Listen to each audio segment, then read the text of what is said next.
ನಮಸ್ತೆ ಎಲ್ಲರಿಗೂ. ಇವತ್ತು ಸ್ವಲ್ಪ ಸಾಮಂತಿಗೆ ಸಸಿ ಕಳಿಸಿದ್ದಾರೆ. ಒಂದು ಹಣ್ಣಿನ ಗಿಡನೂ ಕೊಟ್ಟಿದ್ದರು. ಅದನ್ನು ರೀಪಾಟ್ ಮಾಡೋದು ವಿಡಿಯೋ ಮಾಡಲಿಲ್ಲ.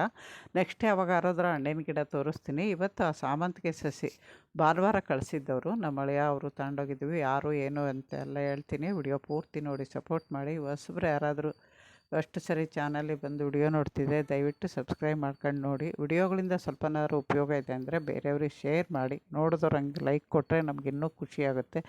ನಿಮ್ಮ ಲೈಕ್ ನಮಗೆ ತುಂಬ ಮುಖ್ಯ. ನೋಡಿ, ಪನ್ನೀರ್ ಗುಲಾಬಿ ತುಂಬ ಚೆನ್ನಾಗಿ ಬಿಡ್ತಾ ಇದೆ ಅಲ್ಲ. ದಿನ ಇರುತ್ತೆ ಹೂವು. ಇವಾಗ ಇದು ಕಾಲ ಅಂತ ಇರಲ್ಲ. ಬೇರೆ ಗುಲಾಬಿ ಗಿಡಗಳಿಗೆಲ್ಲ ನವಂಬರು ಡಿಸೆಂಬರು ಈ ಥರ ಅಂತ ಹೇಳ್ತೀವಲ್ಲ, ಪನ್ನೀರ್ ಗುಲಾಬಿ ಯಾವಾಗಲೂ ನಾಟಿವು ಅಷ್ಟೇ.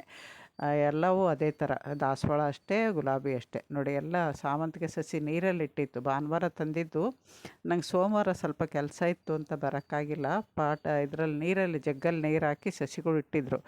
ಸಾಮಂತಿಗೆ ಸಸಿ 2 ದಿನದ ಮೇಲೆ ನೀರಲ್ಲಿಟ್ಟರೆ ಕೊಳ್ತೋಗುತ್ತೆ. ಅದರಿಂದ ನಾನು ಮಂಗಳವಾರ ಬೆಳಗ್ಗೆನೇ ಬಂದುಬಿಟ್ಟು 10 ಗಂಟೆ ಮೇಲೆ, ಅವತ್ತು ಕೆಲಸ ಇತ್ತು ಆದ್ರೂ ಬೆಳಗ್ಗೆ ಈ ಸಸಿಗಳು ಉಳಿಸ್ಕೋಬೇಕು ಅನ್ನೋ ಕಾರಣಕ್ಕೆ ಬಂದುಬಿಟ್ಟು ಅವನ್ನೆಲ್ಲ ರೀಪಾಟ್ ಮಾಡಿದ್ದೀನಿ. ಇವಾಗ ಚಿಕ್ಕ ಚಿಕ್ಕ ನರ್ಸರಿ ಪಾಟಲ್ಲಿ ಹಾಕಿದ್ದೀನಿ. ಇವು ಬೆಳೆದು ಇಲ್ಲಿ ಚೆನ್ನಾಗಿ ಬೇರೆ ಬಿಟ್ಟ ಮೇಲೆ ದೊಡ್ಡ ಪಾಟ್ಗೆ ರೀಪಾಟ್ ಮಾಡ್ಕೋಬೋದು. ಕಟಿಂಗೆಲ್ಲ ಚಿಕ್ಕ ಪಾಟಲ್ಲಿ ಇಟ್ಕೊಂಡ್ರೆ ಬೇಗ ಬರುತ್ತೆ. ದೊಡ್ಡ ಪಾಟಲ್ಲಿ ಏಕ್ದಮ್ ಕಟಿಂಗ್ ಇಟ್ಕೊಂಡ್ರೆ ಅಷ್ಟು ಚೆನ್ನಾಗಿ ಬರೋಲ್ಲ. ಇಟ್ಟಿದ್ದೀನಿ. ಅದರಲ್ಲಿ ಯಾವ್ಯಾವ ಕಲರ್ ಹೇಳಿದ್ದಾರೆ ಅವರು, ಬಿಟ್ಟಾಗಿ ತೋರಿಸ್ತೀನಿ. ಆಮೇಲೆ ಇದು ಉದ್ದ ಕಡ್ಡಿ ಇರೋದು ನಾನು ಕೊಟ್ಟಿದ್ದು ಪಿಂಕು. ಅದು ಉದ್ದ ಜಾಸ್ತಿ ಇತ್ತು ಅಂತ ಪ್ರೂನ್ ಮಾಡಿ ಅದರಲ್ಲೇ ಇಟ್ಟಿದ್ದೀನಿ. ನೋಡಿ, ಕಟಿಂಗಿಂದನೂ ಚಿಗುರುತ್ತೆ, ಕೆಳಗಡೆಯಿಂದ ಸಸಿ ಬರುತ್ತೆ ಕಟಿಂಗಿಂದ. ನೋಡಿ, ಇವತ್ತು ಬರೀ ಸಸಿ, ಅವತ್ತು ಸಾಮಂತಿಗೆ ಸಸಿ ಇಟ್ಟು ಹೋಗ್ಬಿಟ್ಟೆ. 10:30 ಆಗಿತ್ತು ಅಷ್ಟೇ. ಅವತ್ತೇನು ಕೆಲಸ ಮಾಡಲಿಲ್ಲ. ಅವತ್ತು ಸಾಯಂಕಾಲ ಬಂದಿದ್ದೀನಿ ನಾನು. ಮಂಗಳವಾರ ಸಾಯಂಕಾಲ ಬಂದುಬಿಟ್ಟು ಇಲ್ಲಿಂದ ಕ್ಲೀನ್ ಮಾಡೋಣ ಅಂದ್ಕೊಂಡು ಮಾಡ್ತಾಯಿದ್ದೀನಿ. ಯಾಕೆಂದರೆ ಅಲ್ಲಿಗೆ ಬಿಟ್ಟಿದ್ನಲ್ವ, ಅಲ್ಲಿಂದ ಕ್ಲೀನ್ ಮಾಡಿದ್ದೀನಿ. ಒಂದಿನ ಗ್ಯಾಪ್ ಆಗೋಯ್ತು, ಮತ್ತು ಕೆಲಸ ಜಾಸ್ತಿ ಆಗುತ್ತೆ ಅದರಿಂದ. ಆಮೇಲೆ ಇವಕ್ಕೆಲ್ಲ ಲಾಸ್ಟಲ್ಲಿ ಎಲ್ಲ ಕೆಲಸ, ಕ್ಲೀನಿಂಗ್ ಕೆಲಸ ಎಲ್ಲ ಆದಮೇಲೆ ಪಾಟ್ಗಳು ಕೆಳಗಡೆ ಇರೋವು, ಮೇಲ್ಗಡೆ ಇರೋವಲ್ಲ, ಕೆಳಗಡೆ ಇರೋವೆಲ್ಲ ಮುಗಿದ ತಕ್ಷಣ ಇವಕ್ಕೊಂಚೂರು ಗೊಬ್ಬರ ಕೊಡಬೇಕು. ಸ್ಟಾರ್ಟಿಂಗ್ ಇಲ್ಲಿಂದನೇ ಶುರು ಮಾಡಿದ್ದಲ್ವ, ಇವಾಗ ಇದಕ್ಕೆ ಗೊಬ್ಬರ ಕೊಟ್ಟರೆ ಸರಿ ಹೋಗುತ್ತೆ. ಇದರಲ್ಲಾಗಲೇ ಮೊಗ್ಗೆಲ್ಲ ಶುರುವಾಗಿದ್ದಾವೆ. ಆಮೇಲೆ ಸ್ವಲ್ಪ ಬೆಸ್ಟ್ ಅಟ್ಯಾಕ್ ಆಗಿದೆ ಇದಕ್ಕೂ. ಕೈಯಲ್ಲೇ ಕ್ಲೀನ್ ಮಾಡಿದೆ ಅದನ್ನು ನಾನು. ಇದು ಒಂಥರ ಜಾಸ್ತಿ ಮೆರೂನು, ಚಿಕ್ಕ ಚಿಕ್ಕ ಫ್ಲವರ್ ಬಿಡುತ್ತೆ. ಅದು ಒಂದೇ ಗಿಡ ಇತ್ತು, ಅದು ಅಷ್ಟು ಹೆಲ್ದಿಯಾಗಿಲ್ಲ ಅಂತ ಕಟಿಂಗ್ ಇಟ್ಟಿದ್ದೆ ನಾನು. ಅದಾದಮೇಲೆ ನಾನು ಈ ಪಾಟ್ಗೆ ರೀಪಾಟ್ ಮಾಡ್ಕೊಂಡಿದ್ದೀನಿ. ಅದರಲ್ಲೂ ಸುಮಾರು ಮತ್ತೆ ಕಳೆ ಬೆಳೆದಿದೆ. ಯಾಕೆಂದರೆ ಸುಮಾರು 20-25 ದಿನ ಆಗೋಗುತ್ತಲ್ವ, ಜಾಸ್ತಿ ಕಳೆ ಇರೋದಕ್ಕೆ ಬೇಗನೆ ಮತ್ತೆ ಬೆಳೀತಾ ಇರುತ್ತೆ. ಅವಾಗವಾಗ ನಾವು ತೆಗಿತಾ ಇದ್ದರೆ ಕಮ್ಮಿ ಆಗುತ್ತೆ. ಇದು ಸೌಗಂಧಿಕ ಪುಷ್ಪ ಗೆಡ್ಡೆಗಳು ನೋಡಿ ಎಷ್ಟು ಬೆಳೆದಿದ್ದಾವೆ ಅಂತ ಅಂದರೆ, ಬರೀ ಗೆಡ್ಡೆನೇ ಇದ್ದಾವೆ ಪಾಟ್ ತುಂಬ. ಇದು ಅಷ್ಟೇ, ಎಲ್ಲ ಗೆಡ್ಡೆ ತೆಗೆದು 2 ಪಾಟಲ್ಲೇ ಅಥವಾ ಎಷ್ಟು ಪಾಟಲ್ಲಿ ಆಗುತ್ತೋ ನೋಡ್ತೀನಿ ನಾನು. ಇಟ್ಬಿಟ್ಟು ಮಿಕ್ಕಿದ ಗಡ್ಡೆಗಳೆಲ್ಲ ತೆಗೆದು ಸ್ವಲ್ಪ ಕಮ್ಮಿ ಇಡ್ತೀನಿ. ಯಾಕೆಂದರೆ ನೆಕ್ಸ್ಟ್ ಇಯರ್ಗೆ ಅದು ಇನ್ನೂ ಜಾಸ್ತಿ ಗಡ್ಡೆ ಆಗುತ್ತೆ. ಅವೆಲ್ಲ ಲಾಸ್ಟು ಮಾಡ್ಕೊತೀನಿ. ಕಬ್ಬಿಂದು ಅಥವಾ ಇದು ಸೌಗಂಧಿಕ ಪುಷ್ಪ ಗಡ್ಡೆ ತೆಗೆಯೋದು ಅವೆಲ್ಲ ಮಾಡ್ಕೊತೀನಿ. ಇವತ್ತು ಪಾಟ್ಗಳು ಇದು ನೋಡಿ, ರೋಸ್ಮೆರಿ ಕಟಿಂಗ್ ಇಟ್ಟಿದ್ದೆ, ಚೆನ್ನಾಗಿ ಬಂದಿದೆ. ಆಮೇಲೆ ನಮಗೆ ಫ್ರೆಂಡು ಸುಮಾ ಊರಿಗೆ ಹೋದಾಗ ಅವರು ಕೊಟ್ಟಿದ್ದರು ಅದನ್ನು. ಅದು ಇನ್ನೂ ರೀಪಾಟ್ ಮಾಡ್ಕೊಂಡಿಲ್ಲ, ಹಂಗೆ ಇದೆ. ಚೆನ್ನಾಗಿದ್ದಾವೆ ಸಸಿಗಳು. ಆಮೇಲೆ ನೋಡಿ, ಇದು ಆಲ್ಫೈಸಸ್ ಅಂತ ತುಂಬ ಹೈಟ್ ಬೆಳೆದಿದೆ. ಎಲೆಗಳು ತೆಗಿಬೇಕು. ಆ ಎಲೆಗಳು ಏನಕ್ಕಾದ್ರೂ ಉಪಯೋಗ ಬರುತ್ತಾ ಅಂತ ಯೋಚನೆ ಮಾಡ್ತೀನಿ. ಅದಾದಮೇಲೆ ನನ್ನ ಐಡಿಯಾ ಏನು ಬರುತ್ತೋ ಅದನ್ನು ಹಂಗೆ ನಿಮ್ಮ ಜೊತೆಗೆ ಶೇರು ಮಾಡ್ತೀನಿ ನಾನು. ಹೊಸ್ದಾಗಿ ಏನೇನು ಮಾಡ್ತೀನೋ ನಾನು ಅದನ್ನು ನಿಮ್ಮ ಜೊತೆ ಶೇರ್ ಮಾಡ್ತೀನಿ. ತುಂಬ ಜಾಸ್ತಿನೂ ಎಲೆಗಳಿದ್ದಾವೆ, ತುಂಬ ಹೈಟ್ ಇದೆ ಗಿಡ, ಅದರಿಂದ ಪೂರ್ಣ ಮಾಡ್ಕೊತೀನಿ. ನೋಡಿ, ಈ ಥರ ಬೇರು ತೆಗ್ದಿದ್ದೀನಿ. ಅದು ಚಿಕ್ಕ ಪಾಟು, ತುಂಬ ದೊಡ್ಡ ಪಾಟ್ ಏನು ಇಟ್ಟಿಲ್ಲ ಇದು. ಅದಕ್ಕೆ ನಾನೇನು ಇವಾಗ ರೀಪಾಟ್ ಮಾಡ್ಕೊಳ್ಳೋಷ್ಟು ಬೇರೆ ಆಗೋಗಿದೆ ಅದರಲ್ಲಿ. ಆದರೆ ಇವಾಗ ಅದೇನು ಹೂವು ಏನು ಬಿಡಲ್ವಲ್ಲ ಅನ್ನೋ ಇದಕ್ಕೆ ಇವಾಗ ರೀಪಾಟ್ ಮಾಡೋಕ್ಕೂ ಟೈಮ್ ಇಲ್ಲ, ಅದು ಅಷ್ಟು ದೊಡ್ಡ ಪಾಟ್ ಇಡೋಕ್ಕೂ ಆಗೋಲ್ಲ ಇವಾಗ. ಅದರಿಂದ ನಾನೇನು ಮಾಡ್ತೀನಿ, ಈ ಥರ ಚಾಕಲ್ಲಿ ಬೇರು ಸೈಡಲ್ಲಿ ಬಂದಿರೋ ಬೇರೆಲ್ಲ ಕಟ್ಟಾಗಂಗೆ ಮಣ್ಣು ಅಗಿತೀನಿ. ಅಗೆದ್ಬಿಟ್ಟು ಆ ಬೇರು ತೆಗೆದ್ಬಿಟ್ಟು ಒಂಚೂರು ಗೊಬ್ಬರ ಕೊಟ್ಟರೆ ಇದೊಂದು ವರ್ಷ ಅದೇ ಪಾಟಲ್ಲಿ ರೀಪಾಟ್ ಮಾಡದೇ ಇದ್ದರೂ ನಡೆಯುತ್ತೆ.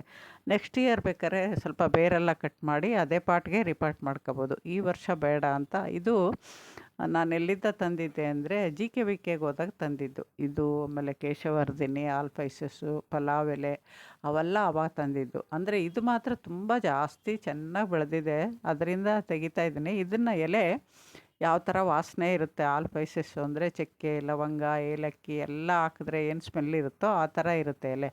ನಾವೇನಾದ್ರು ಪಲಾವು ಅಥವಾ ಬಾತ್ಗಳು ಮಾಡ್ಬೇಕಾದ್ರೆ ಆ ಎಲೆ ತೊಳೆದ್ಬಿಟ್ಟು ನಾವು ಹಾಕ್ಬೋದು, ಆವಾಗ ಸ್ಮೆಲ್ಲು ಬರುತ್ತೆ.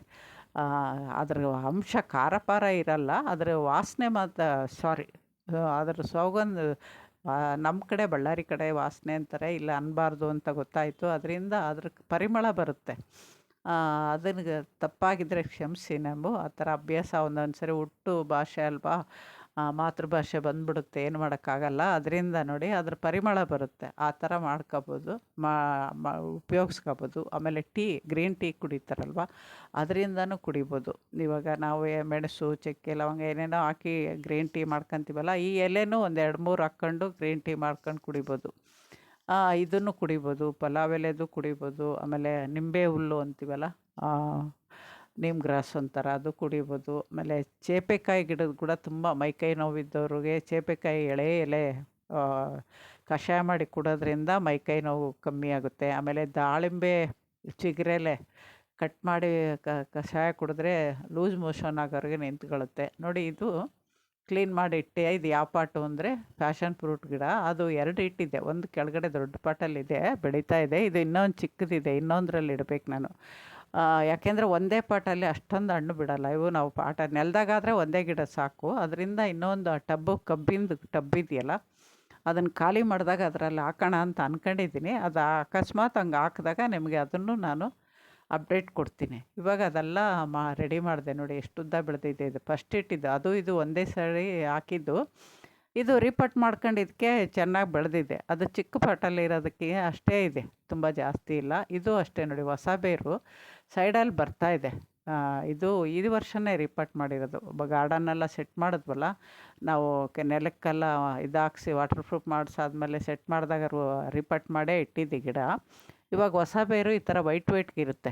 ಇದನ್ನು ನೀವು ಇವಾಗಲೇ ಕಟ್ ಮಾಡಿ ತೆಗೆದು ಸ್ವಲ್ಪ ಮಣ್ಣು ಆಳವಾಗಿ ಅಗೆದ್ರೆ ಇನ್ನೂ 1 ವರ್ಷ ಇದರಲ್ಲಿ ಬೆಳೆಸ್ಕೋಬೋದು. ಇಲ್ಲಾಂದರೆ ಈ ಹಣ್ಣಿನ ಗಿಡದ ಬೇರು ಜಾಸ್ತಿನೇ ಇರುತ್ತೆ. ವರ್ಷ ರೀಪಟ್ ಮಾಡ್ಕೋಬೇಕು, ಪ್ರೂನ್ ಮಾಡಿ ಹಣ್ಣೆಲ್ಲ ಆಗೋದ್ಮೇಲೆ. ಈ ಮಾರ್ಚ್ ಏಪ್ರಿಲಲ್ಲಿ ಕಾಯಿ ಬಿಡಬೇಕು, ನೋಡಬೇಕು. ಇದು ಹೊಸ ಗಿಡ, ಇದೇನು ಈ ವರ್ಷ ಹಣ್ಣು ಬಿಡುತ್ತೋ ಇಲ್ವೋ ಗೊತ್ತಿಲ್ಲ. ಯಾಕೆಂದರೆ ನಾನು ಇದು ಕಟಿಂಗಿಂದನೇ ಬೆಳೆಸಿದ್ದು. ಹಳೆ ಗಿಡ ತೆಗಿಬೇಕಾದ್ರೆ ಅದರ ಕಟಿಂಗಿಂದನೇ 2 ಕಡೆ ಇಟ್ಟಿದ್ದು, 2 ಚಿಗುರ್ತು. ಇದು ಬೀಜದಿಂದನೂ ಬರುತ್ತೆ. ಹಣ್ಣಾಗಿ ನಾವು ಜ್ಯೂಸ್ ಮಾಡ್ಕೊಂಡು ಆದಮೇಲೆ ಆ ಬೀಜ ಹಾಕೋದ್ರಿಂದನೂ ಗಿಡ ಬರುತ್ತೆ, ಕಟಿಂಗಿಂದನೂ ಬರುತ್ತೆ. ಕಟಿಂಗಿಂದ ಹೇಳ್ದಂಗೆ ನಾನು ಪ್ರತಿಯೊಂದು ಕಟಿಂಗು ತಾಳ್ಮೆ ಇರಬೇಕು, ತಗಲಿಸ್ದೆ ಎಲ್ಲ ನೋಡ್ಕೋಬೇಕು. ನೋಡಿ, ಇದಕ್ಕೆ ಒಂದು ಸ್ವಲ್ಪ ಜಾಸ್ತಿನೇ ವರ್ಮಿ ಕಂಪೋಸ್ಟ್ ಹಾಕಿದ್ದೀನಿ. ಯಾಕೆಂದರೆ ಪಾಟ್ ಸೈಜ್ ನೋಡಿ ಹಾಕ್ತೀವಿ. ಚಿಕ್ಕ ಪಾಟ್ ಆದರೆ 1 ಮುಷ್ಟಿ ಹಾಕ್ತೀವಿ. ಇದು 1 ಇಡಿ ಅಂದರೆ 1 ಇಡಿ ಅಂದರೆ ಚಿಕ್ಕದು, 1 ಮುಷ್ಟಿ ಅಂದರೆ ಜಾಸ್ತಿನೇ ಬರುತ್ತೆ ಸ್ವಲ್ಪ. ಇದಕ್ಕೆ ನಾನು 1.5 ಮುಷ್ಟಿಯಷ್ಟೇ ಹಾಕಿದ್ದೀನಿ. ನೋಡಬೇಕು ಈ ಸರಿ ಹೂವು ಆಗುತ್ತಾ ಅಂತ. ಹೂವು ಬಿಟ್ಟಾಗ ತೋರಿಸ್ತೀನಿ. ಅದು ನಾನು ಮೊದಲು ಸರಿ ಬೀಜದಿಂದ ಹಾಕಿದ್ದು, ಅದಕ್ಕೆ ಸ್ವಲ್ಪ ಲೇಟಾಗಿತ್ತು. ಇದು ಕಟಿಂಗಿಂದ ಬಂದಿರೋದು, ಬೇಗ ಬಿಡ್ಬೋದು ಅನಿಸುತ್ತೆ. ನೋಡಿ, ಇದು ರೀಪಾಟ್ ಮಾಡಿದಾಗ ಫುಲ್ಲು ಹಾಕಿದ್ವಿ ನಾವು, ವೇಸ್ಟ್ ಹಾಕಿ ಇಟ್ಟಿದ್ವಿ. ಇವಾಗ ಸುಮಾರು 2.5-3 ಇಂಚು 2.5 ಇಂಚು ಇರ್ಬೋದು, ಅಷ್ಟು ಕೆಳಗಡೆ ಹೋಗಿದೆ ಮಣ್ಣು. ಇದು ಹೋದಾಗ ಮತ್ತೆ ನಾವು ಇನ್ನೂ ಒಂಚೂರು ಕೆಳಗಡೆ ಹೋದಾಗ ನಾವು ಮತ್ತೆ ಇದಕ್ಕೆ ವೇಸ್ಟ್ ಹಾಕಿ ಮತ್ತೆ ಸ್ವಲ್ಪ ಮೇಲೆ ಮಣ್ಣು ಹಾಕೋದ್ರಿಂದನೂ ಗಿಡ ಚೆನ್ನಾಗಿ ಬೆಳೀತವೆ. ನೋಡಿ, ಸಾಯಂಕಾಲ ಇವನ್ನ ಅಂದರೆ ಕಬ್ಬಿನ ಹೊಲ ಕ್ಲೀನ್ ಮಾಡ್ಕೊಳಕ್ಕೆ ಹೋಗಿಲ್ಲ. ಯಾಕೆಂದರೆ ಅದು ಒಬ್ಬರೇ ಮಾಡೋಕ್ಕಾಗೋದಲ್ಲ. ನಾವು ಭಾನುವಾರದ ದಿನನೋ ಅಥವಾ ಟೈಮ್ ಇದ್ದಾಗ ಒಂದೊಂದೇ ರೆಡಿ ಮಾಡ್ಕೋಬೇಕವು. ಇನ್ನು ಚಿಕ್ಕ ಪಾಟ್ಗಳು ಅಲ್ಲಲ್ಲ ಕುಂತಲ್ಲೇ ಮಾಡಿದೆ. ನೋಡಿ, ಇಷ್ಟ ಆಯಿತು. ಸುಮಾರು ಕೆಲಸ ಮುಗಿಯೋಷ್ಟೊತ್ತಿಗೆ 7 ಗಂಟೆ ಆಯಿತು ಸಾಯಂಕಾಲ. ಅದನ್ನೆಲ್ಲ ಮುಗಿಸೋಷ್ಟೊತ್ತಿಗೆ ಇಷ್ಟು ಪಾಟ್ ರೆಡಿ ಆದವು. ಒಂದೊಂದು ಪಾಟಲ್ಲಿ ಏನೂ ಇಲ್ಲ, ಗಿಡಗಳು ಒಣಗೋಗ್ಬಿಟ್ಟಿದ್ವು, ಬೇರೆ ಗಿಡಗಳು ಬೆಳೆದಿರೋದ್ರಿಂದ.